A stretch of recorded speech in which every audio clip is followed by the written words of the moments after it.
তোলা না দেওয়ায় ব্যবসায়ীদের ওপর জুলুম, প্রাক্তন কাউন্সিলর ও তার স্বামীর মারধর ব্যবসায়ীদের, পাল্টা হামলা প্রাক্তন কাউন্সিলর লক্ষ্মী সাহানি ও তার স্বামী সন্তোষ সাহানির ওপর।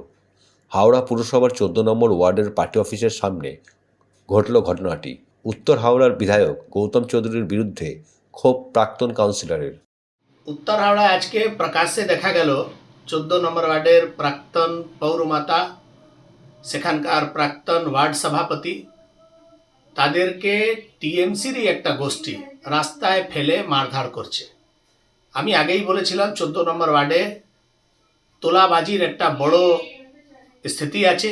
সেখানে কখনো এমপির নামে, কখনো এমএলএর নামে, কখনো অন্য লোক সেখানে তোলাবাজি করে। সে তোলাবাজি করার মধ্যে কার কত ভাগ বাটোয়ারা হবে, কে কত টাকা পাচ্ছে, কে পাচ্ছে না, তার জন্যই এইসব বিবাদ।